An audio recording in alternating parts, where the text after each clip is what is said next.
You're watching The Money Down, presented by BetPrep. I'm Tamara Brown, alongside Joe Marino and Kyle Crabb. As Kyle said before we started the show, it's a great day to win some money. So let's get ready to do that as we get you all ready for week 12 of college football. Of course, we're getting this party started with a big showdown in the Big Ten, Michigan State, Ohio State. Of course, we're starting with you, Kyle. First, what do you got for us? Yeah, so I like the direction that the total for this game is moving, considering my bet. I'm going to be in on the under of this football game. The points, it's up to 69.5 this morning. I was ready to take it yesterday at 68.5, so I'm getting an extra point as of this morning. It's a great place to be. Ohio State is bound to get into a street fight eventually this season. Today might be the day. Michigan State is going to look to pound the rock. Kenneth Walker looks to continue his Heisman Trophy campaign. And they're likely going to have to get creative beyond their play-action shot plays to find chunk yardage against Ohio State. They may be throwing on the early downs based on Ohio State's issues defensively.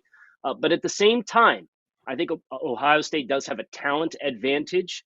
I think they have a talent advantage running the football. I like this offensive line matching up against Michigan State. That's going to keep the clock moving here. I just don't think that we're going to get to 70 points in this football game. I think this is going to be a closely contested game. I think Michigan State's going to have to get away from some of their trends to try to consistently move the football and not play into the talent advantage that Ohio State. And because of that, I am taking the under at 69.5. All right, Kyle's taking the under. The fans who voted on Instagram story, they're going with Sparty. Don't forget to place your votes on Instagram story as well. We'll be showcasing those throughout the day. Joe, what's your take on this Big Ten showdown that will likely also have some college football playoff shakeups in the rankings? Well, first of all, find somebody who loves you as much as Kyle Crabbs loves betting the under on Big Ten football games. I think he's found a way to do it a couple times every week. I mean, there was that one spread, it was like 40 points or something, and he's like, I'm going with the under. I'm going with Michigan too, damn it. Right, you did. You got it. That was shout out to that pick. I'm going with Michigan State here, plus 19. Mel Tucker's about to get paid like $10 million a season, but Vegas doesn't think he can keep it within 20 against Ohio State. I know Ohio State is at home. Their offense is clicking, but they didn't beat Nebraska by 19. They didn't beat Penn State by 19. A disrespected Michigan State team goes on the road today, and they managed to not lose by 19 points. I think there are enough ways for Sparty to not get embarrassed today. I don't think they will win, but I surely don't think they get blown out of the stadium by 20 points. Joe, I'm coming back to you again. This time in the ACC, we started with Kyle because Big Ten is his. We're going to you now in the ACC with Wake Forest and Clemson. Wake Forest sits atop of the ACC. They head down to Death Valley. What do you got for us? Yeah, I'm nervous about the result of this game because, Clemson has really had their way with Wake throughout the years, and this is obviously a different season. But what I do feel good about is the over on this football game. It's only at 57 points. We know Wake is going to score. I know Clemson's D is talented, but they're pretty banged up, and they're not nearly as dominant as they have been in years past. And I think probably the question that everyone has about the over-hitting is, will Clemson do their part? Well, Clemson's offense has shown some life in recent weeks. They've scored at least 27 points in each of their last 4 games, and we know that Wake Forest is not a great team on defense, and they're giving up 29 points per game this season. I think we have a very manageable over to hit unless Wake's offense just falls asleep at the wheel. I don't expect that to happen, especially with the Deacs punching their ticket to the ACC championship game with a win today. Give me the over here on this football game. All right, so Joe's going with the over. Kyle, when you look at this ACC matchup down in Death Valley, what's your take on this game? So I think this game is going to be a very closely contested football game. And the last time there was an ACC showcase that I thought was a 50-50 coin toss, I said, you know what? I'm going to take the value bet. And if this is a coin toss game and I can get the Deacs plus 161 on the money line, just like I got Florida State against Miami last week on a money line bet, I'm going to take those odds for that potential payout. So this is the thought process, just like last week when I took the Florida State money line. This game, I think, is a race to 24 points. Whoever gets to 24 points first is going to win the game. Either Clemson jumps on early and they can tee off defensively against Wake, or Wake gets the bounces and Clemson can't pass the ball to keep up. I see it going either way. I do think Wake Forest is a better football team this year, but Clemson traditionally, as Joe said, has had their way with Wake Forest. So if it can go either way, I'm going to take the money line payout for a potential big return at plus 161. Kyle, you're taking the money line and going for Wake Forest here, but Arkansas, Alabama is where we're headed next. Of course, with a win today, Alabama will win the SEC West and go to the SEC championship game. I don't know why I said ACC, considering we were just talking about the ACC. We're in the SEC now. SEC championship game, SEC West is on the line today between Alabama and Arkansas. What's your take on this game? Yeah, woo pig, no way. I'm definitely not on Arkansas here. But here's the thing. Alabama's favored by 3 touchdowns, and this is a quality Arkansas team. So I don't think I can get on board with that either, similar to Joe's thought process with the Michigan State-Ohio State game a little earlier in the show. So let's talk about the game total. The last time these two teams played, Alabama scored 52, and the game total did not surpass the 58.5 that it's sitting at right now because Arkansas scored 3 points.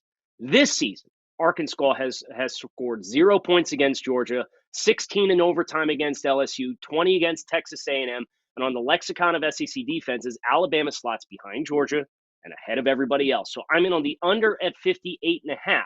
I'm scared to see Arkansas get beyond 14, 17 points, which would mean Alabama would need 45 plus for the over to pop. Teams Alabama has scored 45 or more on this season: Mercer, Southern Miss, Mississippi State, Tennessee, New Mexico State. Teams Alabama did not hit for 45 plus on: Miami, Florida, Ole Miss, Texas A&M, and LSU. I'm putting Arkansas in that second bucket, which is why I'm in on the under. Joe, Kyle's going with the under here. He said, woo pig, no way. What do you make of this SEC matchup?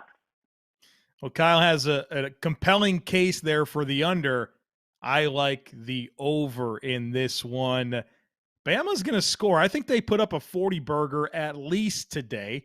I know that Kyle gave you some great numbers that would indicate that they won't, but, I mean, Bryce Young is playing so well at quarterback. He's got great receivers in Jamison Williams and John Mechie III. Brian Robinson's really coming into his own as a running back, and I think Arkansas can score a little bit more than maybe Kyle is thinking that they're going to. I think they're a balanced offense. They run it extremely well. They're opportunistic in the passing game.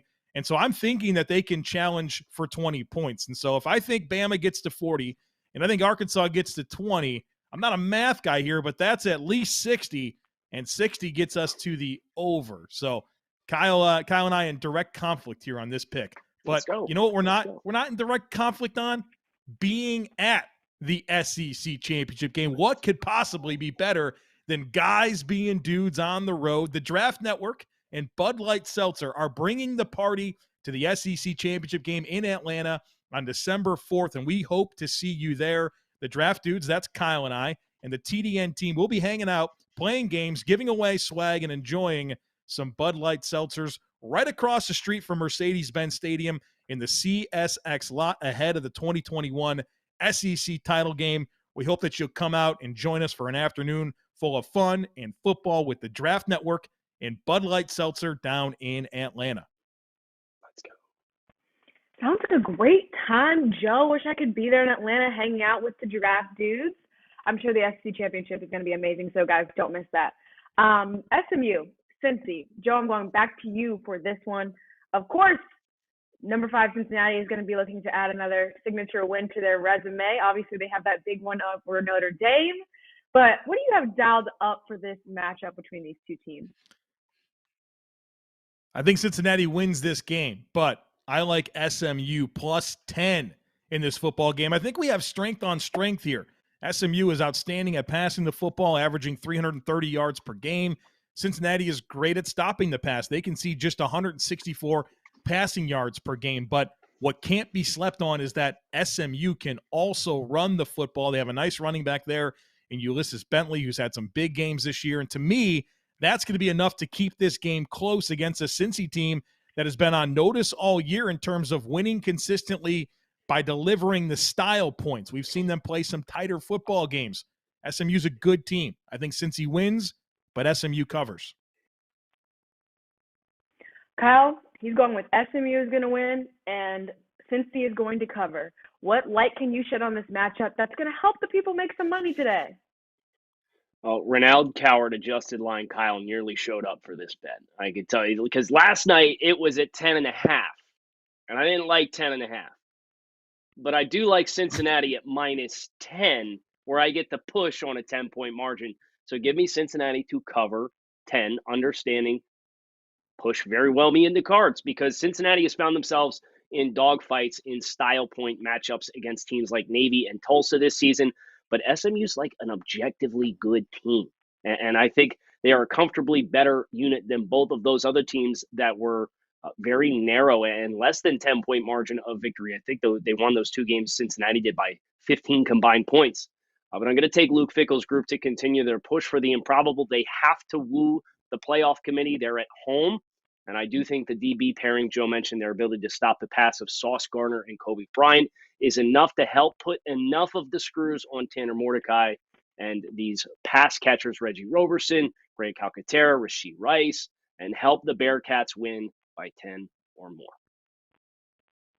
Kyle, I'm going back to you, and this time we are headed west to the Pac-12 for Oregon and Utah. Oregon, obviously, on a 5-game winning streak here, and who knows, this could be a preview of the Pac-12 championship game this year. What do you make of this game out west?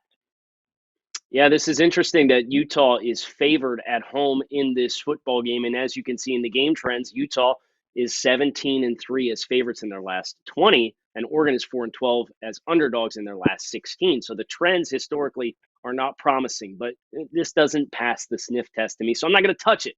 I'm taking the game total, 58.5. I'm in on the under in this football game. Both sets of passing defenses have a significant advantage. The Ducks D is rated better in pass success and pass rush than Utah is in pass protection and passing the football. The Utes D is better in pass success, pass rush, and big play rate than the Oregon offense. Both teams have significant offensive advantages in rush success and line yards versus the opposing defense. So do the math. Defenses have an advantage in passing the ball. Offenses have an advantage in running the football. The clock is going to run. Both teams being mid-pack in the country in terms of pace of play. I feel good about the under, barring a barrage of quick scores through the air, which would be uncharacteristic, or big turnovers or special teams plays that create short fields for either team. Joe, when you look at this matchup between Oregon and Utah, what stats help you make your decision today on this prediction for this game? Well, I like Oregon +3 here. I think it's going to be a good football game. The teams are pretty evenly matched in a lot of different metrics, and so that leads me to look at different X factors, and that leads me to Oregon and the points. Utah's at home, which is a big advantage for them, but we've seen Oregon already go into Ohio State and win a tough game on the road. I think collectively Oregon is better in the trenches on both sides of the ball. I like the talent in Oregon's secondary more. And while the overtime loss to Stanford is definitely a black eye on the Ducks' resume this year, Utah has 3 black eyes. They lost to BYU, San Diego State, and Oregon State. So Oregon has shown considerably less vulnerability this year. I like getting points. Oregon +3 is my bet today. Joe, we're back in the ACC again, so of course I'm starting with you for Florida State, Boston College, happening right here in New England, right down the street from me. When you look at these two ACC teams, I'd love to know what you can share with us today to hopefully help us win some money. Yeah, I like Boston College -2. I'll gladly lay the points here. This BC team is different with Phil Dracovic at quarterback. He's back. He's healthy. The dude was dropping dimes all day long last week in a 41-point offensive effort at Georgia Tech. And the Eagles are 4-0 with Dracovic at quarterback this season. They're home against a bumbling Florida State team that is coming off a very emotional win last week against their big rival, Miami. So give me BC to cruise to a win today. Those boys from Florida won't like playing in temperatures in the low 40s today in Chestnut Hill. I mean, you might want to consider buying this line up a little bit here and getting a better payout. Joe's going with BC easily. The fans picked BC. Kyle, I'd love to know who you're taking, or if you're staying away from it altogether. I wouldn't be surprised if you're doing that as well. When you look at Florida State at BC, where are you standing? Yes, Joe says BC's going to cruise, and I say let's get in the car. Let's go. We're cruising. Ooh. BC -2. I am in. The return of Djokovic, as Joe mentioned, makes this a really appealing bet for the Eagles at home. Florida State, as Joe mentioned, coming off that emotional win against Miami, a game that they nearly gave away after jumping out to a big first half lead. How do I think a Jekyll and Hyde Florida State team responds?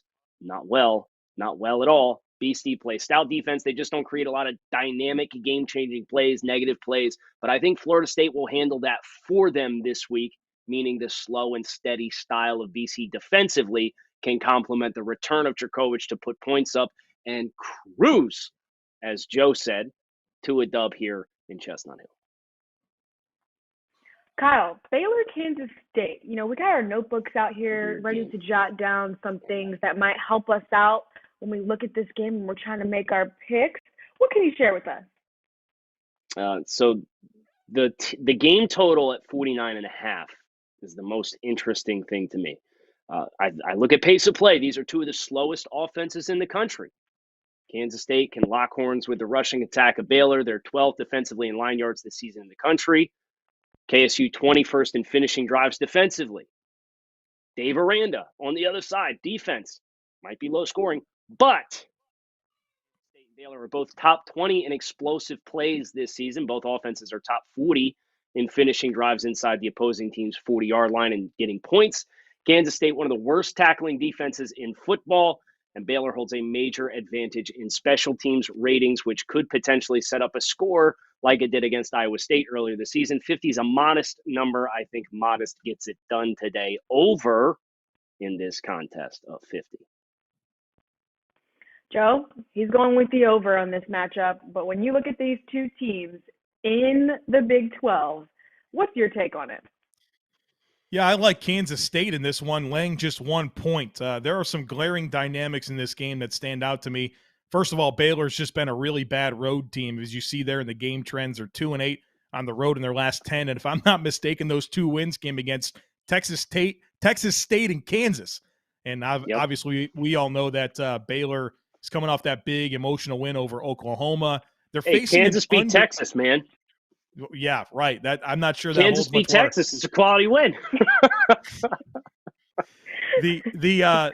They're facing this Kansas State team. I think is underrated. It's senior day, which I like, and the Wildcats have covered in every game this year except for Iowa State, which was a fluky game, and Oklahoma State when they were down to their third quarterback. This team is different when Skylar Thompson is at quarterback. He's healthy. He's playing well. I think K-State's run defense is good enough to bottle up a really good Baylor rushing offense, and I get nervous about what Baylor can accomplish if they don't have that running game clicking. So give me an underrated Kansas State team at home today to cover this very modest spread. Joe, there's a big G5 game that warrants everyone's attention today. That's UAB and UTSA. When you look at these two teams in this group of 5 game, what info can you share with us today on why you made your prediction? Well, first of all, did you guys hear about the story of the Roadrunner this week, the actual bird? I mean, a Roadrunner this bird hopped in a moving van of a family that moved from Las Vegas to Maine, survived a 3,000-mile trip. What? It spanned 4 days. The bird has no food, no water. Now, I'm not sure what business this bird had. He lives in the desert. Maine. Water's fine. Right. Fine. I'm not sure what this guy had going on in Maine that he had to get over there, but he's healthy and he's ready to get back to warmer temperatures. And so an interesting note here on Roadrunners, the birds, is that they can fly, but they choose to run. They can hit 26 miles an hour when they're running compared to just 20 miles an hour when they're flying. So with all that in mind, how do you not go with the Roadrunners today? They're 10-0. They're at home. They're the better team. They have to cover less than a touchdown. Meep, meep. They punched their ticket today with a win. They go to the Conference USA Championship game today. They improve to 11-0. in what is a very historic week for Roadrunners all around.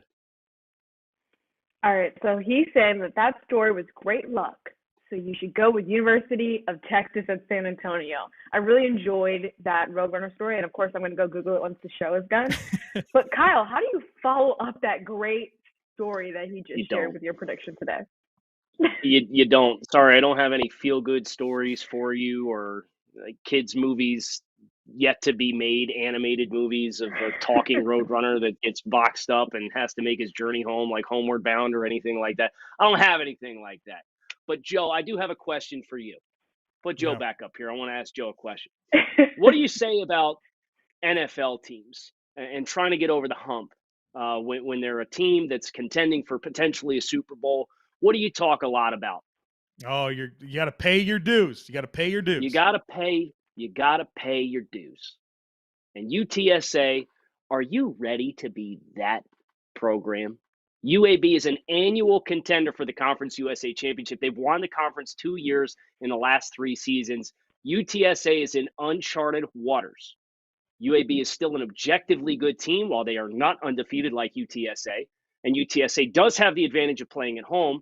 I'm applying my same thought process to Wake and Clemson. And last week, Florida State, Miami, there's a plus 165 money line payout for UAB on the money line. And I am taking it because there are dynamics at play here.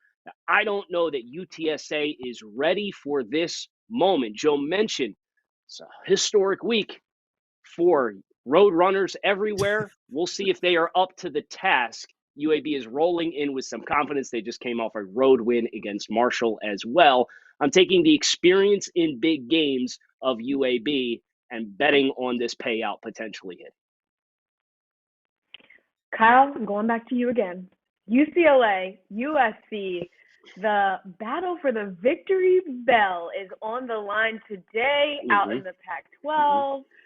I'm interested to know where your head is when you look at these two teams out in California. Well, did you guys hear the story about the Bruin? There's a family that moved from LA County to Maine, and a bear got caught in the moving van. Took 4 days, no food, no what? No, that didn't happen. Here's the good news for USC. This is a rivalry game, okay? And you never know what's going to happen in a rivalry game.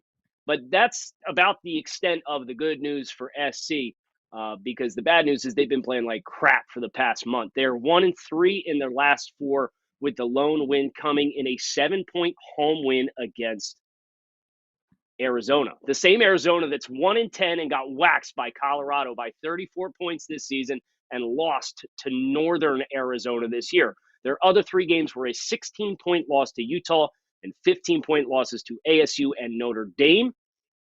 That's their month. So UCLA, they've been a little herky-jerky this season and stringing together good performances, but I am taking Chip Kelly's squad in this matchup to cover the 3.5 points and take care of business against the Trojans. Joe, he said the rivalry games are tough, but what's helping you today in the prediction that you made for UCLA and USC? Yeah, rivalry games are tough, but what isn't tough is the USC Trojans. So give me UCLA minus 3.5. I think that UCLA is a better football team. I really like their rushing attack. They average 204 rushing yards per game on the ground. USC's given up 163 on average per game. They lost their best player, wide receiver Drake London, and they only scored 16 points against Arizona State last time they played, which was their first game without Drake London. UCLA as a team is working towards something. They're on the up as a program. USC is unsettled in terms of coaching. They don't have their best player. Oregon State rushed for 322 yards against USC. Arizona State ran for 291 against USC. I think the Bruins run wild on the Trojans today. We're just getting started on all of our information that we've got for you for our Week 12 slate of college football games. Don't go anywhere. After this break, we'll have Patrick Everson of Props.com with the BetPrep breakdown.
back to the Money Down presented by BetPrep. Tamara Brown, Kyle Krabs, and Joe Marino here to get you all ready for our Week 12 slate of college football games. And of course, it's now time for the BetPrep breakdown with Patrick Everson of props.com. We'll have more insight from the books. Patrick, we're so happy to have you today. And of course, we're starting off with a big one out in the Big Ten with Michigan State, Ohio State. What trends do you have for us? Well, first off, thanks, Tamara, for having me this morning. Hope you're all doing well wherever it is you are. I honestly don't know exactly where you originate from, but I assume it's east of here. This is the best time zone except at this hour. So Michigan State, Ohio State, correct? That's where we're starting? Yes, we're starting out right? in the Big Ten. Of course, we had to start here. Gotcha. I'm just trying to get alert here. I've been up for a while, but just plugging away. Okay, so BetMGM Nevada. I'm going to give you the look from BetMGM Nevada, which is how things are at the Las Vegas books for BetMGM, and then give you the 30,000-foot view from BetMGM nationally. But at BetMGM Nevada, this went Ohio State 19.5 down to 18.5, and then it's pretty much settled at 19. And this is really the case at every book I've spoken with this week, not just BetMGM, but BetMGM Nevada, pretty much all the money and tickets on the underdog. Scott Shelton told me tickets 4-1 Michigan State, money over 10-1 on Michigan State. Part of that's due to a $44,000 play on the Spartans at plus 19.5. Now nationally at Michigan State, again, similar situation, not quite as lopsided overall. But 73% of tickets, 63% of money on Michigan State. So kind of a similar situation and a similar spread to last week when Ohio State was playing Purdue. And as we know, Ohio State dispatched Purdue, hung almost a 60-burger on them and covered. So I don't know if that'll be the case today, but better seem to like the underdog again in this game. I think Scott mentioned there might have been some no, he did not, but I think other books have mentioned that when that line got to 18.5, there was some sharp nibbles on the Buckeyes. Patrick, down in the SEC with Arkansas and Alabama, where's the money falling for that game? It's all well, it's not all Alabama, but it's predominantly Alabama. BetMGM Nevada, 2-1 tickets and money on Alabama. It did once it got to 21.5. Arkansas got a little bit of some sharp play at plus 21.5. Nationally on this game, just scroll it up here, and it's actually even more lopsided than it is here in Las Vegas. Alabama more than 3-1 tickets, more than 5-1 money. And also worth noting, we bring this up pretty much every time we bring up Alabama, but here in Vegas, and I would guess it's a similar story nationally, but this is specific to Vegas. As of very late last night, Alabama minus 12.5 first half. You guys want to guess how many tickets and how many dollars are on Arkansas first half? Zero. Zero. It's Blutarski's GPA, man. 0.0. 100% of money and tickets on Alabama minus 12.5. Wow. Now, that said, as I've noted the last couple of weeks that I've mentioned this trend, this has settled down. Alabama hasn't been covering the first half number the way it had been for not only this season but for a couple of years. So it's not as big a pot, but still people aren't really interested in diving into the underdog on that first half bet at all. Patrick, now we're headed out west towards you this time with Oregon and Utah. Of course, Pac-12 championship potential preview here between these two teams. What are the books looking like? Yeah, this is interesting. BetMGM Nevada has been pretty much pinned to -3 all week on Utah. Look, this, as I've said to multiple people all week long, this is where you learn the difference between, or that there's a serious difference between rankings and polls and odds, because clearly the odds makers don't think Oregon should be in the college football playoff if they're a 3-point dog in this game. That's not to say Utah isn't a good team. They're just saying that Oregon isn't as good as its college football playoff ranking. But 3 all week, and at most spots, the public is definitely on Oregon. Seeing that number 3 ranking and getting points is attractive for sure. BetMGM Nevada, tickets over 3-1 Oregon, which indicates that public play. However, money is really lopsided toward Utah, and that is because there is a significant wager I'll leave it at that on Utah, which is kind of skewing things. When you go to BetMGM's national view, it kind of helps unskew that big bet a little bit. 70% of tickets, 62% of money on the road underdog, third-ranked Oregon for what that's worth. We have one more for you, Patrick. This one is in the Big 12. We've got Oklahoma and Iowa State. Are there any trends for this game? All right, this is definitely fascinating. I've checked on this with a couple of different books. Some books I believe had this as high as 6 at one point. I think WinBet had this at 6 at one point, all the way down to 3.5, maybe even 3. It's definitely sharp play on Iowa, or rather on Iowa State in this game. The Cyclones getting some professional money, no doubt, which is helping bring that down. Scott Shelton said at BetMGM Nevada, money really close. A lot of money on both teams. Tickets 3-1 in favor of Oklahoma. And when you look at the national picture at BetMGM on this game, hang on, I'm just scrolling through here, and it's very indicative of the two-way play here. 64% of tickets on Oklahoma, but money almost dead even. 51% Iowa State. So there are certainly some Cyclones believers today, and I think it's safe to say at multiple books, sharp play has helped bring that number down on the Sooners this morning. Patrick, we've appreciated having you on the show this week to get us ready for Week 12 of college football. That's Patrick Everson of Props.com, who's gotten us all ready to go on the BetPrep breakdown. Thank you so much, Patrick. You betcha. Have a great weekend. When we get back, we'll have more with our leaderboard for Kyle and Joe, plus our Go for 2 picks and our bold bets.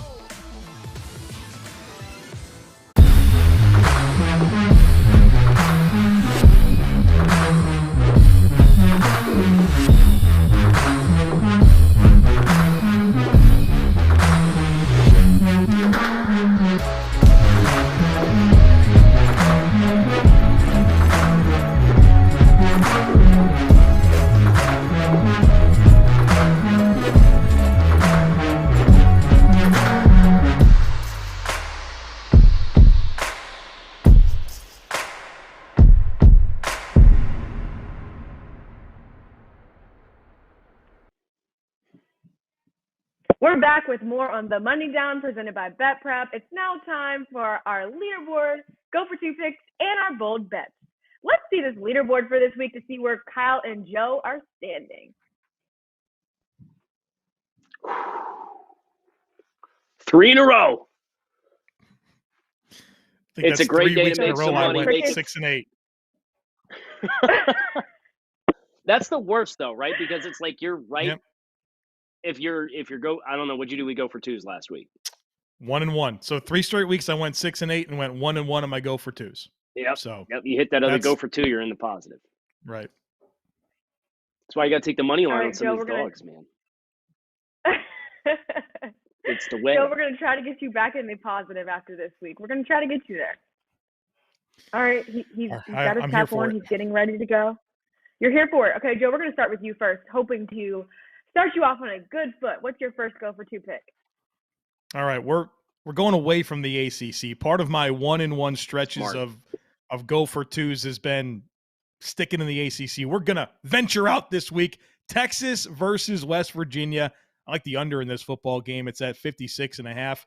West Virginia has scored 20 points combined in their last 2 games. And Texas is now without Bijan Robinson, their sensational running back, and their quarterback situation has been a revolving door all season long. The Mountaineers are pretty reasonable on defense. The Texas offense has been pretty stagnant in recent weeks. We need both teams to kind of challenge for 30 points for the over to hit, but I don't really see that happening, especially with the better offense on the road against the better defense. I like the recipe here for the under. Kyle, he's getting adventurous. He's going outside the ACC for his first Go for 2 pick. Are you doing the same, or are you staying in the Big Ten? Oh, I'm staying in the Big Ten all the way this week. So my first one, I'm getting Purdue laying 11 points against Northwestern. Give me the Boilermakers to cover, and here's why. Here's Northwestern's Big Ten schedule thus far this season. 17-point loss to Michigan State, 49-point loss to Nebraska, a 14-point win against Rutgers, a 26-point loss to Michigan, a 27-point loss to Minnesota, a 28-point loss to Wisconsin, and a 5-point loss to Iowa. Their other two wins, regardless of who they played this season beyond Rutgers, are Indiana State and Ohio. Needless to say, Northwestern, disappointing season this year. And Northwestern has owned Purdue recently. They've won 4 of the last 5 in this showcase. So do we not think that Purdue getting Northwestern in a down year, in a year in which Purdue has beaten multiple top 5 teams in the country, would like to avenge those losses? The Boilermakers can score in bunches, and I don't think Northwestern can slow them down, let alone score to keep pace. So give me the Boilermakers. Joe, we're back to you again for your second go for 2 pick. Are you adventurous for this Purdue time around too? Yeah, I'm adventurous. I'm going to Kyle's territory in the Big Ten. We got a lot of bold bets in the Big Ten this week, and Nebraska and Wisconsin. Happy birthday to our CEO, Paige DeMacos, but just don't include the Huskers in your plans today, because I'm going for 2 on Wisconsin. -10 in this football game. The Badgers, they stumbled out of the gate this year. 1-3 start to the season, but a tough schedule. Those losses came to Penn State, Notre Dame, and Michigan. But since, they've been winners of 6 straight, including wins over Purdue and Iowa. 5 of the 6 wins in this winning streak have come by at least 3 scores. They're allowing just 7 points per game during this hot streak that they're on. I like them big at home today against Nebraska. The Huskers have dropped 4 in a row, 6 of their last 7. And after yet another bad year, Nebraska has come out and affirmed their commitment to Scott Frost, and they have 3 wins this year against Fordham, Buffalo, and Northwestern. That's it. Give me a hungry Badgers team to beat up on a complacent Huskers program. Kyle, are you going 2 for 2 out of the Big Ten and your go for 2 this week? I absolutely am, and I might get in on this Wisconsin action too, because, I mean, hey, who doesn't love doubling down on what Scott Frost has shown thus far during his time in Nebraska? But I'm not. I'm going to Happy Valley, Penn State. I'm adjusting this line down to 17 points. So I do have one adjusted line this week. It's at -130. They are playing the Rutgers Scarlet Knights. I thought this would be a reasonable value to take when it was at 17.5 and just buy it down the half point. Now it's up to 18 non-adjusted, which means my thought process was in the right place. Penn State has lost 4 of 5 thanks to Iowa, who was a top 5 team at the time, Illinois in 9 overtimes, yikes, Ohio State, who was a top 5 team at the time, and Michigan, who after beating Penn State is now a top 5 team in the nation. You know who's not a top 5 team in the nation? Rutgers. Penn State hasn't had many soft games on the schedule all season. They started with Wisconsin and Auburn in the first month of the year, too. We thought Rutgers might be back this year with Greg Schiano. They started 3-0 and then followed that up with a close loss to Michigan, but they have been folded by Big Ten powers in Ohio State by 39 points, Michigan State by 18 points, and Wisconsin by 49 points since that 3-0 start. A massive win for Rutgers last week against Indiana has the Knights at 5 wins on the year and on the cusp of bowl season, but it's going to have to wait. Penn State is steaming mad after their latest loss. They are at home, and they are catching Rutgers coming off a 35-point win. I think the Lions win big. Joe, you were adventurous in your go for 2 picks, but now it's time to get bold. What are you getting bold on this week for your bold bet?